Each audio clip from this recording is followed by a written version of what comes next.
सुप्रभात दर्शक बंधु आज जानुरी 27 तारिख मंगलवार चलतु नजर पकाइबा आज देश विदेश प्रमुख खबर गुड़िक किंतु ता पूर्व जदि आपण मैंने आम वीडियो को लाइक करना आम वीडियो को लाइक करी कमेंट रे जय जगन्नाथ लिखंतु। मंडी उठुनी धान सांसदों उद्घाटन फलक भांगी प्रतिवाद जणाइले कांग्रेस नेता। धान मंडी धान उठु नथिबा बेले हताश हेलेनी चाषीकूल। एभली परिस्थिति रे सांसदों उद्घाटन कार्यक्रम को विरोध करी फलक भांगी प्रतिवाद जणाइले कांग्रेस नेता। नवरंगपुर सांसद बलभद्र माझी चंदाहांडी ब्लॉक रो विभिन्न उन्नयनमूलक कार्यर शिलान्यास और उद्घाटन कार्यक्रम रे जोग देथिबा बेले कड़ा विरोधर सम्मुखीन हेबाकु पड़िथिला।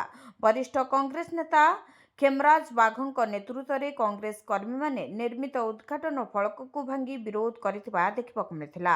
एने चंदाहांडी रे राजनैतिक उष्मता प्रकाश पाइछि।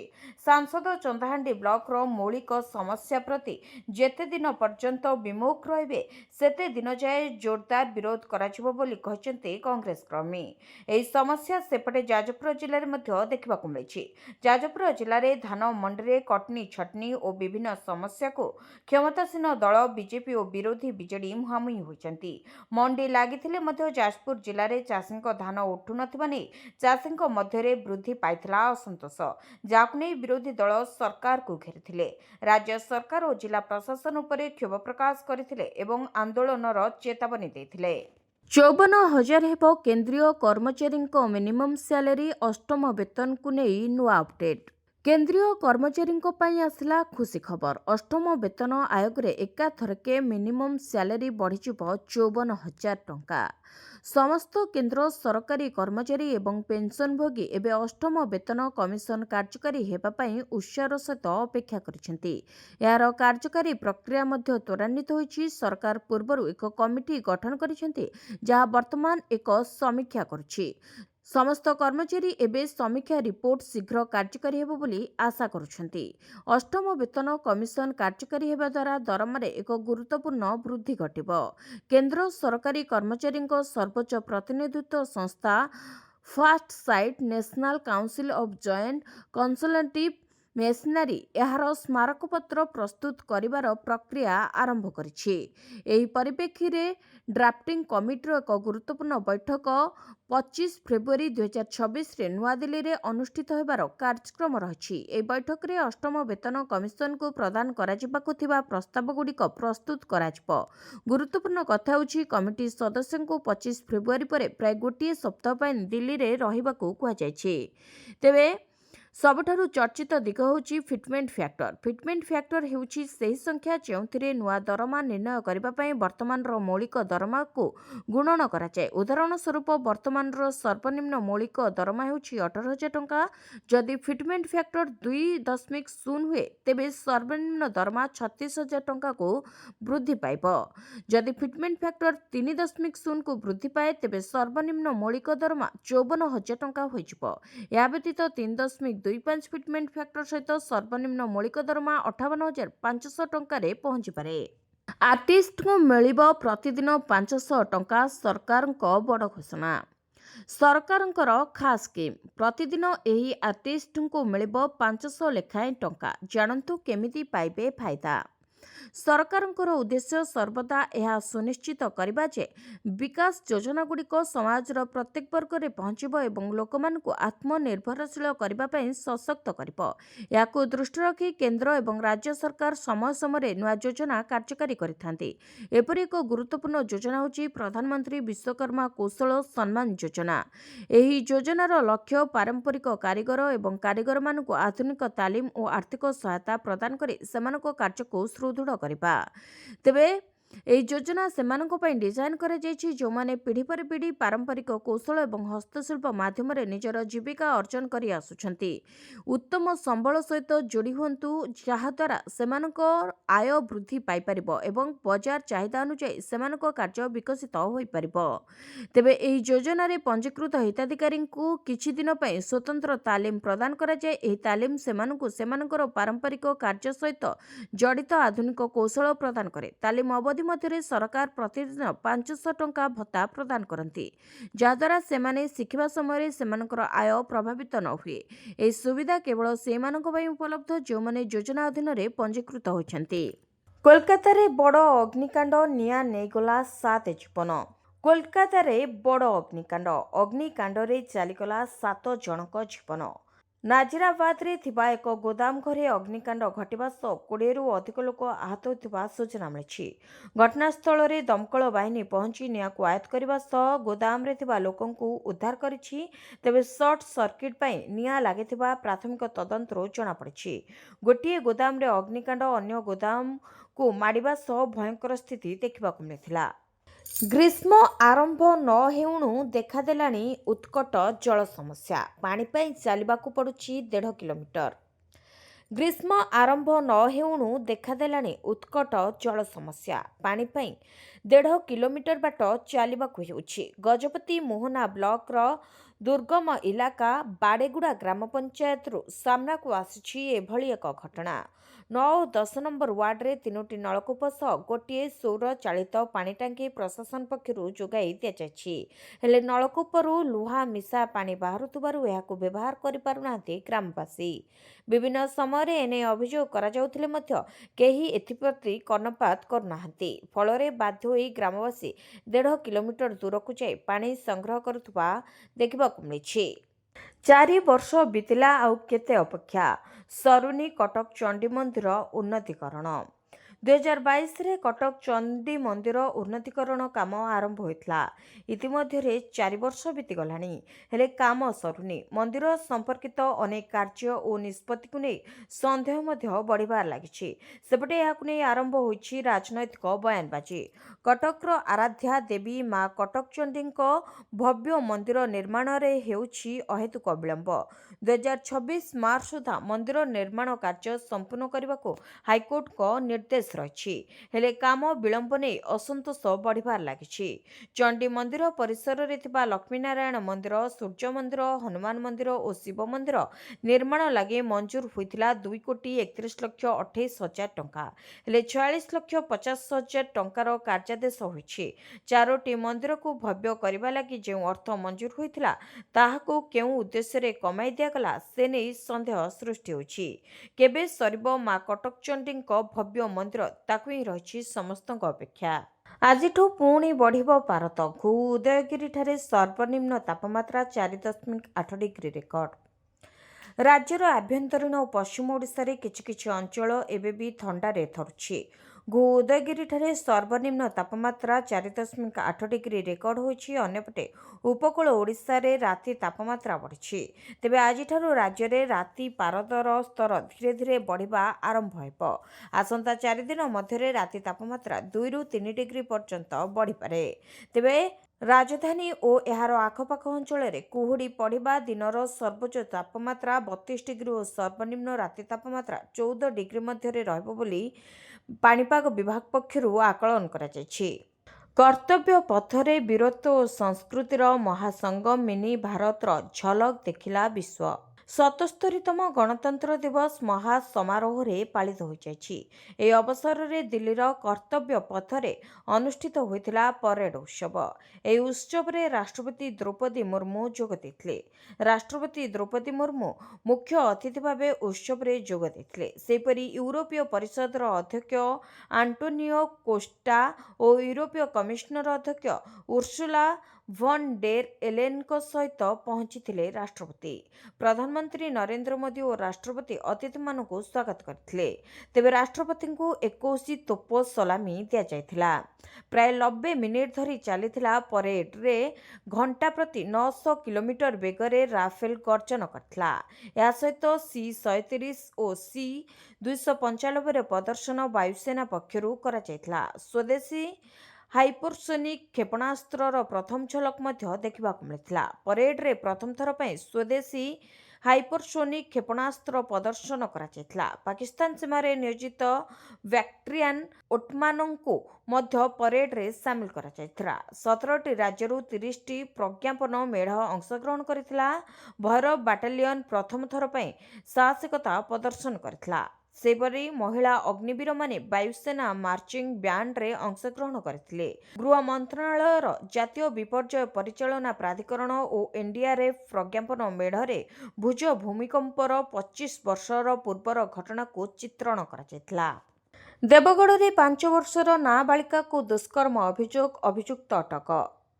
ଦେବଗଡ଼ରେ ଲଜ୍ଜା। ଦେବଗଡ଼ ଥାନା ଅଞ୍ଚଳର 5 ବର୍ଷର ନାବାଳିକାକୁ ଦୁଷ୍କର୍ମ ହୋଇଥିବା ନେଇ ଦେବଗଡ଼ ଥାନାରେ ଅଭିଯୋଗ ହୋଇଛି। ଅଭିଯୋଗ ପାଇବା ପରେ ପୁଲିସ ଘଟଣାର ତଦନ୍ତ ଆରମ୍ଭ କରିଥିଲା। ସୂଚନା ଅନୁଯାୟୀ ନାମଯଜ୍ଞ ଦେଖିବାକୁ ଯାଇଥିବା ବେଳେ ବାରକୋଟ ଥାନା ବାଲିରୁଇ ଗ୍ରାମର ଉଦିତ ପାତ୍ର ନିଶାସକ୍ତ ଅବସ୍ଥାରେ ଶିଶୁ କନ୍ୟାକୁ ଦୁଷ୍କର୍ମ କରିଥିବା ଅଭିଯୋଗ ହୋଇଛି। ଶିଶୁ କନ୍ୟାର ଚିତ୍କାର କରିବାରୁ ଦୁଷ୍କର୍ମକାରୀକୁ ଗ୍ରାମବାସୀ କାବୁ କରି ମାଡ଼ ମାରିଥିଲେ। ଗ୍ରାମବାସୀଙ୍କ ମାଡ଼ରେ ଉଦିତଙ୍କ ମୁଣ୍ଡ ସମେତ ଶରୀରର ବିଭିନ୍ନ ସ୍ଥାନରେ ଆଘାତ ଲାଗିଛି। ଘଟଣାସ୍ଥଳରୁ ଉଦିତକୁ ଉଦ୍ଧାର କରି ଦେବଗଡ଼ ଡାକ୍ତରଖାନାରେ ଭର୍ତ୍ତି କରାଯାଇଥିବା ବେଳେ ଚିକିତ୍ସା ଜାରି ରହିଛି। ପୀଡ଼ିତାଙ୍କ ସ୍ୱାସ୍ଥ୍ୟାବସ୍ଥା ଠିକ୍ ଥିବା ଜଣାପଡ଼ିଛି। ତେବେ ଡାକ୍ତରଖାନାରେ ପୁଲିସ ହେପାଜତରେ ଅଭିଯୁକ୍ତ ରହିଥିବା ବେଳେ ପୁଲିସ ଘଟଣାର ଅଧିକ ତଦନ୍ତ ଜାରି ରଖିଛି। ଚିକିତ୍ସା ପରେ ଅଭିଯୁକ୍ତକୁ କୋର୍ଟ ଚାଲାଣ କରାଯିବ ବୋଲି ପୁଲିସ ପକ୍ଷରୁ ସୂଚନା ଦିଆଯାଇଛି। ପ୍ରଧାନମନ୍ତ୍ରୀ ନରେନ୍ଦ୍ର ମୋଦିଙ୍କ ହାତରେ ଦେଶ ସୁରକ୍ଷିତ, ମୁଖ୍ୟମନ୍ତ୍ରୀ ମୋହନ ଚରଣ ମାଝୀଙ୍କ ଅଭିଭାଷଣ। ପ୍ରଧାନମନ୍ତ୍ରୀ ନରେନ୍ଦ୍ର ମୋଦିଙ୍କ ହାତରେ ଦେଶ ସୁରକ୍ଷିତ। ଆଜି ମୋଦିଜୀଙ୍କ ନେତୃତ୍ୱରେ ଦେଶ ଆଗେଇ ଚାଲିଛି।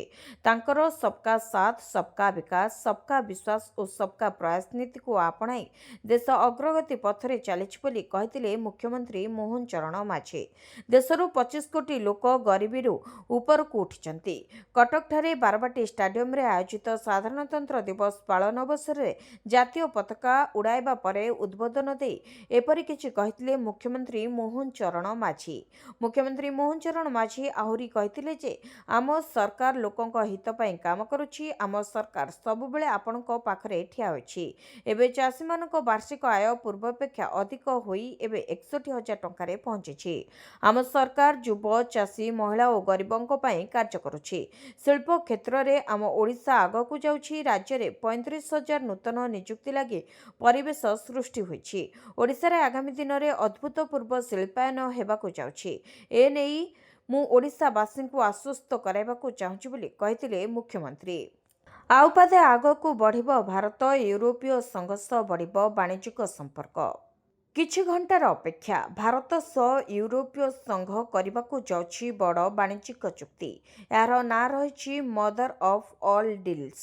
ସୁଇଜରଲ୍ୟାଣ୍ଡରେ ଆୟୋଜିତ ଦାଭୋସ୍ ସମ୍ମିଳନୀରେ ୟୁ ଅଧ୍ୟକ୍ଷା ଉର୍ସୁଲା ଭନ୍ ଓ ୟୁରୋପୀୟ ପରିଷଦ ଅଧ୍ୟକ୍ଷ ଲୁଇସ୍ ସାଣ୍ଟୋସ୍ ଭାରତ ସହିତ ଚୁକ୍ତି କରିବାକୁ ଆଗ୍ରହ ପ୍ରକାଶ କରିଥିଲେ। ଏଥରକ ଗଣତନ୍ତ୍ର ଦିବସ ସମାରୋହରେ ଉଭୟ ମୁଖ୍ୟ ଅତିଥି ଭାବରେ ଯୋଗ ଦେଇଥିଲେ। ଭାରତ ସହ ଚୁକ୍ତି କରିବାକୁ ଯାଉଛନ୍ତି। ତେବେ ୟୁ ସହ ବାଣିଜ୍ୟିକ ଚୁକ୍ତି କରୁଥିବା ତୃତୀୟ ଦେଶ ହେଉଛି ଭାରତ। ପୂର୍ବରୁ ଜାପାନ ଓ ଦକ୍ଷିଣ କୋରିଆ ଚୁକ୍ତି କରିସାରିଛନ୍ତି। ମୁକ୍ତ ବାଣିଜ୍ୟ ଚୁକ୍ତି ଭାରତ ଉପରୁ ଟ୍ୟାରିଫ୍ ଭାର କମ୍ କରିବା ସହ ୟୁରୋପର 27 ଦେଶରେ ଭାରତ ପାଇଁ ବଜାର ଖୋଲିବ। ତେବେ 10 ଲକ୍ଷ ଭାରତୀୟଙ୍କ ପାଇଁ ଲାଭଦାୟକ ହେବ ଏହି ମୁକ୍ତ ବାଣିଜ୍ୟ ଚୁକ୍ତି। ୟୁରୋପୀୟ ସଂଘ ହେଉଛି ଭାରତର ସବୁଠାରୁ ବଡ଼ ବାଣିଜ୍ୟିକ ଅଂଶୀଦାର। 2023-24ରେ ବାଣିଜ୍ୟ କାରବାର 135 ବିଲିୟନ ଆମେରିକୀୟ ଡଲାର ଅତିକ୍ରମ ଆଶା ଥିଲା। ଭାରତ ଓ ୟୁ ପ୍ରଥମେ 2007ରେ ଏକ ମୁକ୍ତ ବାଣିଜ୍ୟ ଚୁକ୍ତିନାମା ଉପରେ ଆଲୋଚନା ଆରମ୍ଭ କରିଥିଲେ, କିନ୍ତୁ 2013ରେ ଆଲୋଚନା ବନ୍ଦ ହୋଇଯାଇଥିଲା। 2022ରେ ଏହା ପୁନଃ ଆରମ୍ଭ ହୋଇଥିଲା। ଭାରତ ୟୁରୋପୀୟ ସଂଘରୁ ଆମଦାନୀ କରୁଥିବା କାର୍ ଉପରେ ଟିକସ ହ୍ରାସ ସମ୍ଭାବନା ରହିଛି। 110% ଟିକସ କେବଳ 40% ହୋଇପାରେ ବୋଲି ଚର୍ଚ୍ଚା ହେଉଛି। ମୟୂରଭଞ୍ଜରେ ଜିଲ୍ଲା ଠିକାଦାର ସଂଘର ମନମାନି, ପୋଷ୍ଟର ଲଗାଇ ବାହାର ଜିଲ୍ଲାର ଠିକାଦାରଙ୍କୁ ଟେଣ୍ଡରରେ ଭାଗ ନ ନେବାକୁ ଚେତାବନୀ। ନିମ୍ନମାନର କାର୍ଯ୍ୟ ଯୋଗୁଁ ବାରିପଦା ସହରରେ ରାସ୍ତାଘାଟ ସ୍ଥିତି ଅତ୍ୟନ୍ତ ଶୋଚନୀୟ ହୋଇପଡ଼ିଛି। ଏହାରି ଭିତରେ ଜିଲ୍ଲା ଠିକାଦାର ସଂଘର ଖୋଦ୍ ଜିଲ୍ଲା PWD ସରକାରୀ କାର୍ଯ୍ୟାଳୟ ଭିତରେ ପଶି ଏକ ପୋଷ୍ଟର ଲଗାଇ ଜିଲ୍ଲା ବାହାର ଠିକାଦାରଙ୍କୁ ଜିଲ୍ଲାରେ କାମ କରିବାକୁ ବାରଣ କରିବା ନେଇ ଉଲ୍ଲେଖ ରହିଛି, ଯାହାକୁ ନେଇ ସାଧାରଣରେ ଅସନ୍ତୋଷ ବଢ଼ିବାରେ ଲାଗିଛି।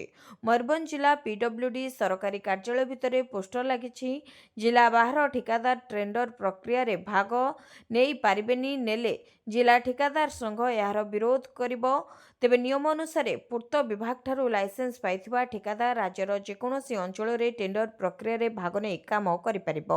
ତେଣୁ ଏହି ପୋଷ୍ଟର ବେଆଇନ ଓ ଆଞ୍ଚଳିକତାବାଦକୁ ପ୍ରଶ୍ରୟ ପାଇଁ ଉଦ୍ୟମ ବୋଲି ମତ ପ୍ରକାଶ କରିଛନ୍ତି ଆଇନଜୀବୀ। ସରକାରୀ କାର୍ଯ୍ୟାଳୟ ମୁଖ୍ୟ କାର୍ଯ୍ୟନିର୍ବାହୀ ଯନ୍ତ୍ରୀ ଏ ଦିଗରେ ଦୃଷ୍ଟି ଦେବାକୁ ଦାବି ହୋଇଛି। ଜାନୁଆରୀ 28ରେ ଓଡ଼ିଶା ବନ୍ଦ, ଅଖଚକ ହେବ ଜାମ୍, ସମର୍ଥନ କଲା କଂଗ୍ରେସ। ଆସନ୍ତା ଜାନୁଆରୀ 28 ତାରିଖରେ ଓଡ଼ିଶା ବନ୍ଦ, ଏନେଇ ବଡ଼ ଘୋଷଣା କରିଛି କୃଷକ ସଂଗଠନ। ନବନିର୍ମାଣ କୃଷକ ସଂଗଠନ ସହ ନବନିର୍ମାଣ ଯୁବ ଛାତ୍ର ସଂଗଠନ ମଧ୍ୟ ଏହି ବନ୍ଦ ଡାକରାରେ ସାମିଲ ହେବେ। ସବୁଠୁ ବଡ଼ କଥା ହେଉଛି ଓଡ଼ିଶା ବନ୍ଦକୁ ପୂର୍ଣ୍ଣ ସମର୍ଥନ ଜଣାଇଛି ପ୍ରମୁଖ ରାଜନୈତିକ ଦଳ କଂଗ୍ରେସ। ବିଭିନ୍ନ ଅବ୍ୟବସ୍ଥା ତଥା ଦାବିକୁ ନେଇ ଓଡ଼ିଶା ବନ୍ଦ ଡାକରା ଦିଆଯାଇଛି। ତେବେ ଏହାର କେତେ ପ୍ରଭାବ ପଡ଼ିବ ତାହା ବଡ଼ ପ୍ରଶ୍ନ। କଂଗ୍ରେସ ଏହାକୁ ସମର୍ଥନ ଜଣାଉଥିବାରୁ ଏହାର ପ୍ରଭାବ ଦେଖିବାକୁ ମିଳିପାରିବାର ସମ୍ଭାବନା ଅଧିକ ରହିଛି। ଜାନୁଆରୀ 28 ତାରିଖରେ ନବନିର୍ମାଣ କୃଷକ ସଂଗଠନ ଦ୍ୱାରା ଓଡ଼ିଶା ବନ୍ଦ ଡାକରାକୁ ଓଡ଼ିଶା ପ୍ରଦେଶ କଂଗ୍ରେସ କମିଟି ସମର୍ଥନ କରିବା ନେଇ ସଭାପତି ଭକ୍ତଚରଣ ଦାସ ସୂଚନା ଦେଇଛନ୍ତି। ରାଜ୍ୟର ସମସ୍ତ ଜିଲ୍ଲା କଂଗ୍ରେସ କମିଟି ପକ୍ଷରୁ ଉକ୍ତ ବନ୍ଦ ପାଳନକୁ ସମର୍ଥନ ଜଣାଇବା ପାଇଁ ପିସିସି ପକ୍ଷରୁ ନିର୍ଦ୍ଦେଶ ଦିଆଯାଇଥିବା ପିସିସି ସଭାପତି ଗଣମାଧ୍ୟମ ବିଭାଗ ତରଫରୁ ପ୍ରକାଶ କରାଯାଇଛି। ତେବେ ରାଜ୍ୟବ୍ୟାପୀ ଧାନ କିଣାରେ ଅବ୍ୟବସ୍ଥା, ଯାନବାହନର ପ୍ରଦୂଷଣ, ସାର୍ଟିଫିକେଟ୍ ଆଳରେ ମାତ୍ରାଧିକ ଦଣ୍ଡ ଆଦାୟ, ବିଜୁଳି ଟାରିଫକୁ ନେଇ ରାଜ୍ୟରେ ସରକାର ତଥା ଓଆର୍ସି ଓ ଟାଟା ପାୱାର ମନମାନି ବିରୋଧରେ ଏହି ଓଡ଼ିଶା ବନ୍ଦ ଡାକରା ଦିଆଯାଇଛି। ମଧ୍ୟବିତ୍ତ ପରିବାରକୁ ମିଳିବ ଆଶ୍ୱସ୍ତି ଖବର, ଟ୍ୟାକ୍ସ ବ୍ୟବସ୍ଥା ବଦଳାଇବେ ସରକାର। ବଜେଟ୍ 2026 ପାଖେଇ ଆସୁଥିବା ବେଳେ ପୁରୁଣା ଟିକସ ବ୍ୟବସ୍ଥା ବିଷୟରେ ପ୍ରାୟତଃ ଆଲୋଚନା ହୁଏ। ଆଲୋଚନା ହେଉଛି ଯେ ଅର୍ଥମନ୍ତ୍ରୀ ଫେବୃଆରୀ 1 ତାରିଖରେ ଉପସ୍ଥାପିତ ହେବାକୁ ଥିବା ବଜେଟ୍ 2026ରେ ମଧ୍ୟବିତ୍ତ ବର୍ଗଙ୍କୁ ଆଶ୍ୱସ୍ତି ଦେବା ପାଇଁ ଏହି ସ୍ଲାବ ସୀମାକୁ ଆହୁରି ବୃଦ୍ଧି କରିପାରନ୍ତି କିମ୍ବା ଟିକସ ହାରକୁ ଆହୁରି ହ୍ରାସ କରିପାରନ୍ତି। ବଜେଟ୍ 2026 ଉପସ୍ଥାପନ ହେବାକୁ ଆଉ ମାତ୍ର କିଛି ଦିନ ବାକି ଅଛି। ନିର୍ମଳା ସୀତାରମଣ 2026 ଫେବୃଆରୀ 1ରେ ଦେଶର ସାଧାରଣ ବଜେଟ୍ 2026 ଉପସ୍ଥାପନ କରିବେ। ବଜେଟ୍ ଯେତେ ପାଖେଇ ଆସୁଛି ସମସ୍ତ କ୍ଷେତ୍ର ବଜେଟ୍ ଉପରେ ସେମାନଙ୍କର ଆଶା ପ୍ରକାଶ କରୁଛନ୍ତି। ଏଥର ମଧ୍ୟବିତ୍ତ ବର୍ଗ ଆୟକର ରିହାତି ପାଇଁ ଅନେକ ଆଶା ରଖିଛନ୍ତି, ଯେଉଁଥିରୁ ଗୋଟିଏ ହେଉଛି ଆୟକର ରିହାତି। ତେବେ ଏଥର ଅଧିକ ଆୟକର ରିହାତିର ସମ୍ଭାବନା ଅଛି, କିନ୍ତୁ ଏହା ଜାଣିବା ପୂର୍ବରୁ ଆପଣ ଏହା ମଧ୍ୟ ଜାଣି ରଖିବା ଉଚିତ ଯେ ଆୟକର ସ୍ଲାବ ସବୁବେଳେ 7ଟି ନଥିଲା, ପୂର୍ବରୁ 11ଟି ସ୍ଲାବ ରହିଥିଲା। ବଦଳିଲା ଟୋଲ୍ ଟ୍ୟାକ୍ସ ନିୟମ, ଏହି ହାଇୱେରେ ମିଳିବ 70% ଡିସ୍କାଉଣ୍ଟ। ସଡ଼କ ପରିବହନ ଏବଂ ରାଜପଥ ମନ୍ତ୍ରଣାଳୟ ଟୋଲ୍ ଟିକସ ନିୟମରେ ବଡ଼ ପରିବର୍ତ୍ତନ ଆଣିଛି, ଯାହାଦ୍ୱାରା ନିର୍ମାଣାଧୀନ ଜାତୀୟ ରାଜପଥରେ ଯାତ୍ରୀମାନଙ୍କୁ 70% ପର୍ଯ୍ୟନ୍ତ ରିହାତି ମିଳିବ। ଏହି ନିଷ୍ପତ୍ତି ଦ୍ୱାରା ପ୍ରତିଦିନ ଜାତୀୟ ରାଜପଥରେ ଯାତ୍ରା କରୁଥିବା ଲକ୍ଷ ଲକ୍ଷ ଲୋକଙ୍କୁ ଲାଭ ମିଳିବ। ଅଧିକାରୀଙ୍କ ଅନୁଯାୟୀ ଦେଶରେ ପ୍ରାୟ 25,000ରୁ 30,000 କିଲୋମିଟର 2 ଲେନ୍ ବିଶିଷ୍ଟ ଜାତୀୟ ରାଜପଥକୁ 4 ଲେନ୍ କରିବାକୁ ଯାଉଛି।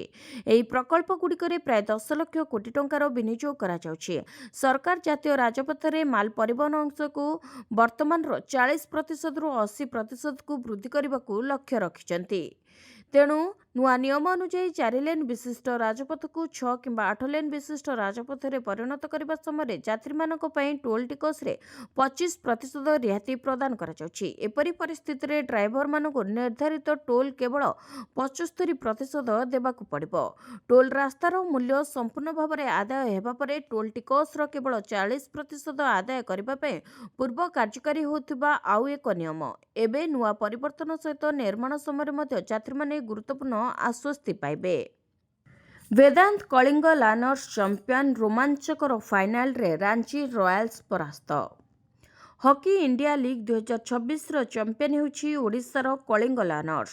କଳିଙ୍ଗ ଷ୍ଟାଡିୟମରେ ଖେଳାଯାଇଥିବା ରୋମାଞ୍ଚକର ଫାଇନାଲ ମ୍ୟାଚରେ ଘରୋଇ ଟିମ୍ କଳିଙ୍ଗ ଲାନର୍ସ 3-2 ଗୋଲରେ ରାଞ୍ଚି ରୟାଲ୍ସକୁ ପରାସ୍ତ କରି ଟ୍ରଫି ହାସଲ କରିଛି। ପୁରା ଟୁର୍ଣ୍ଣାମେଣ୍ଟରେ ପ୍ରାୟ ଅପରାଜୟ ରହିବା ପରେ ଆଜି ଘରୋଇ ମାଟିରେ ଦଳ ଟ୍ରଫି ଟେକିବା ସହ ଓଡ଼ିଶାବାସୀଙ୍କୁ ଶ୍ରେଷ୍ଠ ଉପହାର ଦେଇଛି। କଳିଙ୍ଗ ଷ୍ଟାଡିୟମର ହଜାର ହଜାର ଦର୍ଶକଙ୍କ ସମର୍ଥନ ମଧ୍ୟରେ ଲାନର୍ସ ଦଳ ଆରମ୍ଭରୁ ହିଁ ଆକ୍ରମଣାତ୍ମକ ଖେଳ ପ୍ରଦର୍ଶନ କରିଥିଲା। ପୁରା ଟୁର୍ଣ୍ଣାମେଣ୍ଟରେ ପ୍ରାୟ ଅପରାଜୟ ରହିଥିବା ବେଳେ ଏହି ଦଳ ଫାଇନାଲରେ ନିଜର ଶ୍ରେଷ୍ଠତ୍ୱ ପ୍ରତିପାଦିତ କରିଛି। ମ୍ୟାଚ୍ ଆରମ୍ଭର ମାତ୍ର 5 ମିନିଟ୍ ମଧ୍ୟରେ ଆଲେକ୍ସଜାଣ୍ଡର ହ୍ୟାଟ୍ରିକ୍ସ ଏକ ଚମତ୍କାର ଗୋଲ୍ ଦେଇ କଳିଙ୍ଗ ଲାନର୍ସକୁ ସ୍ୱପ୍ନିଳ ଆରମ୍ଭ କରିଥିଲେ। ଦୁଇରୁ 17 ପର୍ଯ୍ୟନ୍ତ ପ୍ରତି ଜିଲ୍ଲାରେ ବିଜେଡିର ବିକ୍ଷୋଭ। ରାଜ୍ୟରେ ଚାଷୀ ସମସ୍ୟା ଓ ବିପର୍ଯ୍ୟୟ ଆଇନ ଶୃଙ୍ଖଳା ସ୍ଥିତି ପ୍ରସଙ୍ଗରେ ବିଜେଡି ରାଜ୍ୟବ୍ୟାପୀ ଆନ୍ଦୋଳନ କରିବ।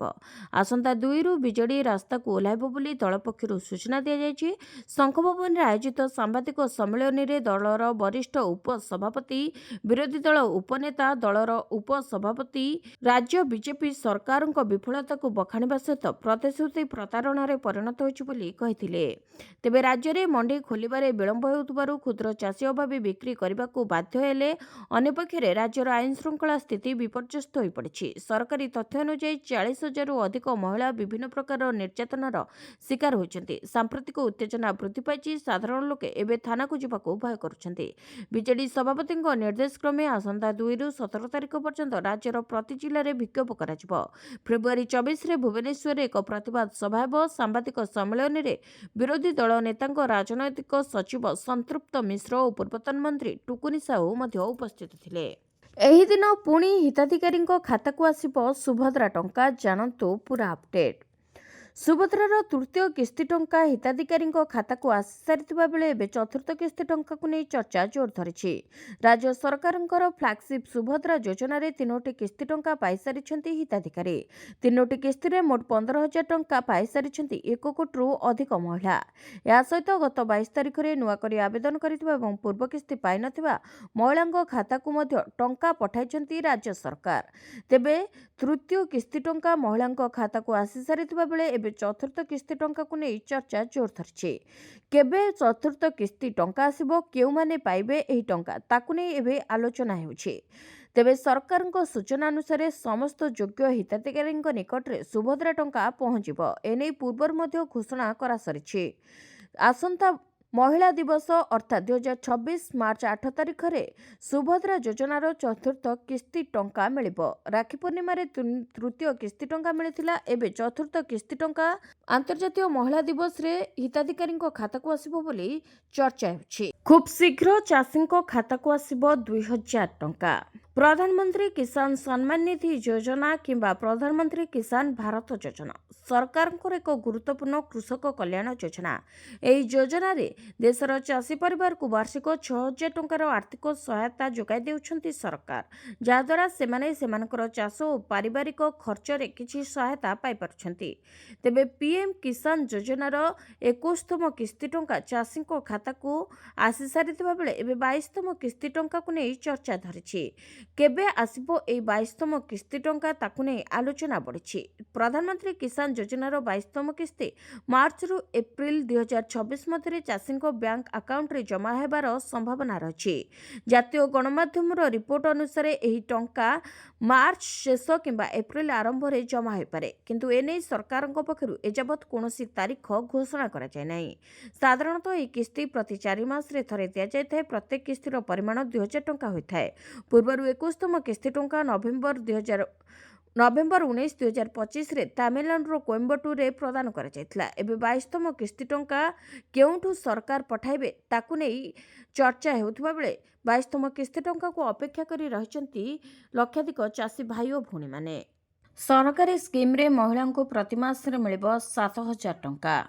ଭାରତ ସରକାର ଏକ ଯୋଜନା ଆଣିଛନ୍ତି ଯାହା ମହିଳାମାନଙ୍କୁ ଜବରଦସ୍ତ ଫାଇଦା ଦେବ।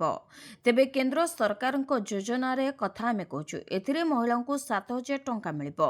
ଆସନ୍ତୁ ଜାଣିବା ଏହି ଯୋଜନା ବିଷୟରେ। ସାଧାରଣତଃ ରାଜ୍ୟ ସରକାର ଏବଂ କେନ୍ଦ୍ର ସରକାର ଉଭୟ ନିରନ୍ତର ବିଭିନ୍ନ ପ୍ରକାରର ଯୋଜନା ଆଣିଥାନ୍ତି ଯାହା ରାଜ୍ୟ କିମ୍ବା ଦେଶବାସୀଙ୍କୁ ବିଭିନ୍ନ ଉପାୟରେ ଲାଭ ଦେଇଥାଏ। ଗୋଟେପଟେ ରାଜ୍ୟ ସରକାର ବିଭିନ୍ନ ପ୍ରକାର ଯୋଜନା ମାଧ୍ୟମରେ ରାଜ୍ୟବାସୀଙ୍କୁ ଲାଭ ପହଞ୍ଚାଇଥାନ୍ତି ଏବଂ ଅନ୍ୟପଟେ କେନ୍ଦ୍ର ସରକାର ଏହା ସହିତ ପ୍ରତିଯୋଗିତା କରିବା ପାଇଁ ନୂଆ ଯୋଜନା ମଧ୍ୟ ଆଣିଥାନ୍ତି।